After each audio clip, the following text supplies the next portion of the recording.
Zero Malabar സഭയുടെ ആരാധനാക്രമങ്ങളും സ്വത്ത് മാനേജ്മെന്റും സംബന്ധിച്ച തർക്കങ്ങൾ കാരണം പ്രത്യേകിച്ച് സ്ഥിരം സിനഡിനുള്ളിൽ ബിഷപ്പുമാരുടെ ധാർമ്മികത നിലവിൽ സൂക്ഷ്മ പരിശോധനയിലാണ്. സ്ഥിരം സിനഡിനെ കൂരിയ ചാൻസലർ എബ്രഹാം കാവിൽ പുരയിടത്തിൽ കൈയടക്കുന്നു.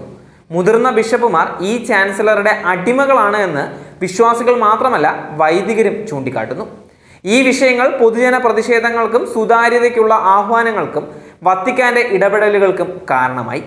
സിനഡിൽ തീരുമാനങ്ങൾ പാലിക്കൽ, പാസ്റ്ററൽ സംവേദനക്ഷമത, സഭാ വിഭവങ്ങളുടെ ശരിയായ നടത്തിപ്പ് എന്നിവ തമ്മിലുള്ള സന്തുലിതാവസ്ഥയെ ചുറ്റിപ്പറ്റിയാണ് ധാർമ്മിക ആശങ്കകളുടെ കാതൽ തന്നെ. പല ബിഷപ്പുമാരും തങ്ങളുടെ രൂപത ജൂബിലികൾ ആഘോഷിക്കുകയും വേദിയിൽ സ്വയം പ്രശംസിക്കുകയും ചെയ്യുന്നു. വിശ്വാസികൾക്കിടയിൽ വിശ്വാസതയും സത്യസന്ധതയും ഈ ബിഷപ്പുമാർക്ക് ഇല്ല. വിശ്വാസികളെക്കുറിച്ച് സീറോ മലബാർ ബിഷപ്പുമാർക്ക് ആശങ്കയുമില്ല. ഭാവിയിൽ സ്ത്രീകൾ ഉൾപ്പെടെയുള്ള വിശ്വാസികൾ ചൂഷണം ചെയ്ത് ഈ ബിഷപ്പുമാരെ പുറത്താക്കുന്ന ഒരു കാലം വരിക തന്നെ ചെയ്യും.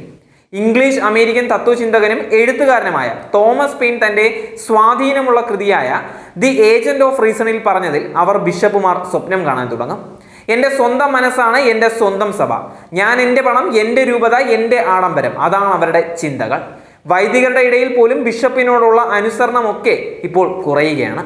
കൂടുതൽ സുഖത്തിന് വേണ്ടി, സന്തോഷത്തിന് വേണ്ടിയുള്ള ദാഹം അവരുടെ ഇടയിൽ കൂടുന്നു. മുന്തിയ കാറുകളൊക്കെ സ്വന്തമാക്കാനാണ് വൈദികരുടെ ആഗ്രഹങ്ങൾ തന്നെ. വൈദികർ സാധാരണയായി മദ്യം ഉപയോഗിക്കാത്തവരാണ്. ഇപ്പോഴതും ശീലിച്ചു വരികയാണ്. പലർക്കും മദ്യം കഴിക്കാതെ ഉറക്കം വരില്ല എന്നാണ് പറഞ്ഞു കേൾക്കുന്നത് തന്നെ.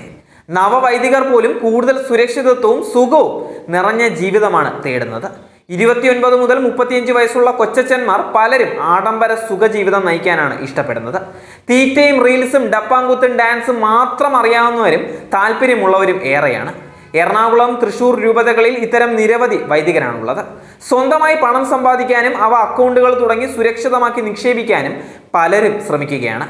ചില വൈദികർ പണം സ്വന്തമാക്കുന്നതിൽ അതീവ തൽപരരാണ്.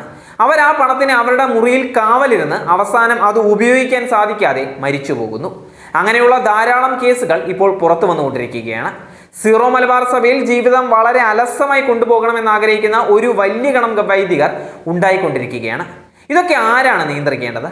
ആദ്യം നേതൃത്വം നന്നാകണം, എങ്കിലേ ശിഷ്യന്മാർ നന്നാക്കുകയുള്ളൂ.